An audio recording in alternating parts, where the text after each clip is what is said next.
Tu veux apprendre la programmation et tu ne sais pas par où commencer. Des vidéos de Python, de HTML, CSS, JavaScript et tous les frameworks. Mais tu es encore perdu. C'est normal. Si c'est ton cas, alors cette vidéo est faite pour toi. Moi aussi, j'étais exactement comme toi, au même niveau que toi, et j'ai failli abandonner. Mais heureusement que je ne l'ai pas fait. Dans cette vidéo, je vais t'expliquer exactement par où commencer. Sans les jargons et autres, sans tout ce qui est compliqué. On ira pas à pas. Alors, restez jusqu'à la fin. Bienvenue dans cette vidéo. Mon nom c'est Chacha, je suis développeuse. Aujourd'hui, nous allons parler de ceci. Par où commencer quand on est débutant? Allez, c'est parti. L'erreur numéro 1 que font presque tous les débutants, c'est de vouloir tout apprendre en même temps.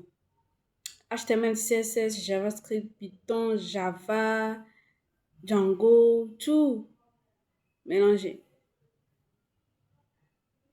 Résultat, dans quelques semaines, le cerveau explose et voilà, on abandonne le rêve développeur. Voici ce qu'il faut plutôt faire à la place de ça. Numéro 1. Comprendre ce qu'est la programmation. La programmation, tout d'abord, ce n'est pas seulement taper du code. C'est comme tout simplement donner des instructions à un ordinateur. Comme voilà, tu tournais un volant, tu étais au volant et puis tu dis au volant, tu tournes à gauche, tu vas à gauche. Comme ça, ce sont des instructions que tu donnes à ton ordinateur et il l'exécute.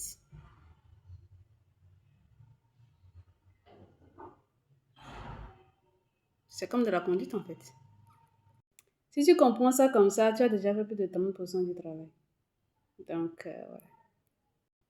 Étape numéro 2. Choisir un langage. Le choix du langage au début est très important. C'est ça qui va déterminer si vous allez abandonner ou pas. Et si ton objectif, c'est d'apprendre à créer des sites web simples, là, tu dois commencer par le HTML, CSS et JavaScript. Mais si tu veux devenir développeur même d'applications, là, tu dois commencer par du Python. Voilà, ça dépend des objectifs de tout un chacun. Tout simplement pourquoi? Parce que ce sont les plus simples. Plus vous commencez par là, et voilà, plus vous avez de chances de ne pas abandonner en route. Mais si vous commencez par exemple la programmation par du Java ou par du Django, sans passer par Python ou sans passer par les langages de base, vous allez abandonner. Il y a 90% de chances que vous abandonnez.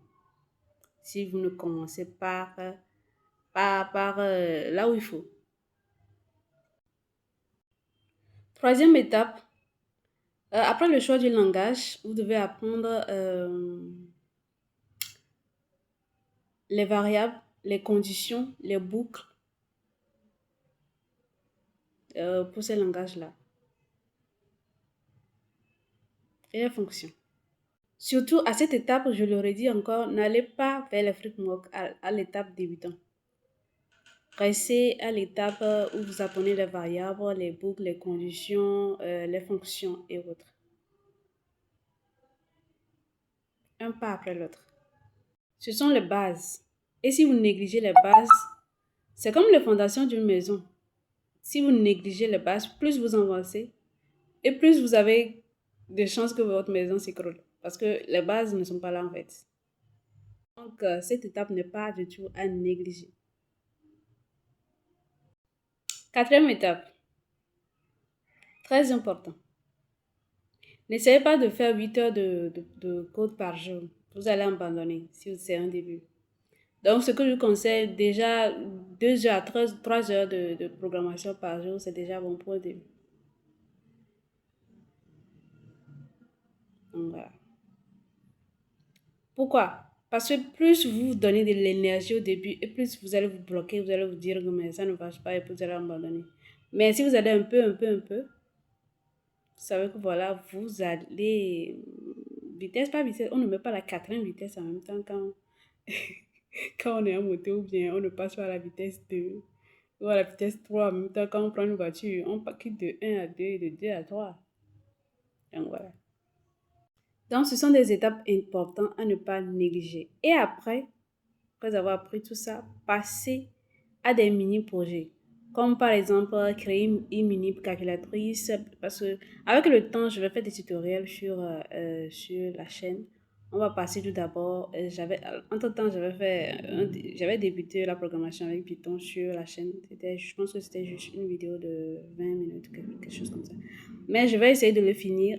Quand on finit Python, on va attaquer JavaScript et HTML, CSS pour tous ceux qui veulent, tout ce qui est HTML, CSS et autres. Et après, on ira vers Java avant d'attaquer les frameworks comme euh, Django, comment on appelle ça? Angular, Spring Boot et Flutter. Donc, on ira étape par étape. Donc voilà, surtout ce que j'aimerais vous dire, c'est que si vous êtes débutant, sachez que vous n'êtes pas nul. C'est juste le processus qui est comme ça. Les plus grands développeurs ont commencé exactement au même niveau que vous. Ouais. Donc, c'est tout pour cette vidéo. C'était Chacha, votre développeuse. J'aime beaucoup tous ceux qui s'abonnent à la chaîne. Je vous remercie. N'hésitez pas à liker les vidéos si celles-ci si vous les aimez. Et laissez-moi des commentaires. Quelqu'un m'a dit un commentaire, je l'ai répondu. Je serai ravie. Tous ceux qui m'encouragent dans les vidéos, merci, merci, merci, merci beaucoup. C'est gentil. Donc, on se retrouve dans une nouvelle vidéo. Surtout, abonnez-vous à la chaîne et puis voilà. Bye bye.